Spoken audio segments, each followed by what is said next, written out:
সরকারি জমি দখল করে পার্টি অফিস। অভিযোগ, মুর্শিদাবাদের জঙ্গিপুরের একাধিক জায়গায় সরকারি জমিতে অফিস করেছে তৃণমূল, আর এই নিয়েই ক্ষুব্ধ স্থানীয়রা।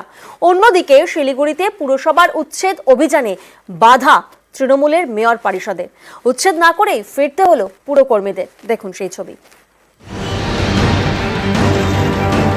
মুর্শিদাবাদের জঙ্গিপুর। অভিযোগ, এখানে সরকারি জমি দখল করে একাধিক অফিস করেছে তৃণমূল।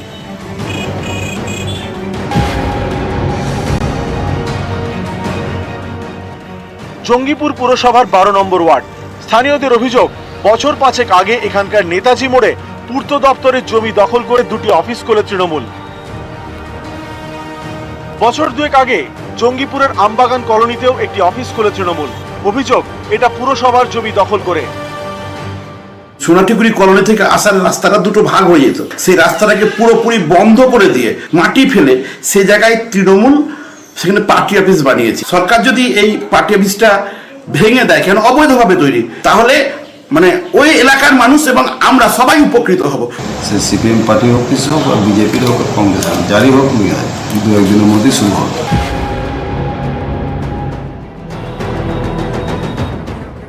মঙ্গলবার শিলিগুড়ির চম্পাশাড়ি মোড়ে হকার উচ্ছেদ অভিযান করতে যান পুরকর্মীরা।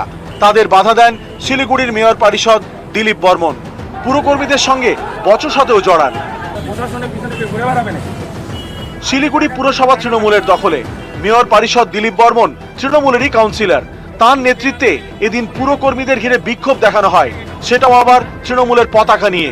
মেয়র পরিষদের বিক্ষোভের জেরে ফিরে যেতে হয় পুরকর্মীদের। শিলিগুড়ির মানুষ যখন পৌর নিগমকে তৈরি করেছে, তো পৌর নিগমকেও চিন্তা করা দরকার যে শিলিগুড়ির মানুষকে বাঁচাতে হবে। 11.5 বিঘা জমি খালি করেছি, আজকে 2 বছর হয়ে গেল, কর্পোরেশনের হাতে এখনো লেখাপড়ি করা হয়নি। কেন? এটা কর্পোরেশনকে দায়িত্ব নিতে হবে। আমি যতদিন বেঁচে আছি, আগেও লড়াই করেছি, আজকেও লড়াই করব। তাতে যদি দল মনে করে যে এই লড়াইটা আমার ভুল, তাতে দল আমাকে বাদ দিয়ে দিক, কাউন্সিলর থেকে বাদ দিয়ে দিক, তাতে আমার কোনো আপত্তি নেই। আমি মাথা বেঁধে নিই মানুষের জন্য। কে কি বলেছে আমি জানি না, আমি গভর্নমেন্টের সিদ্ধান্ত অনুযায়ী কাজ করব। যথা সম্ভব মানুষকে আমরা পুনর্বাসন দেব। জোর করে করতে চাই, আমি কথা বলেছি, আলাপ আলোচনা করে আমরা যা ব্যবস্থা নেব। নিউজ 18 বাংলা।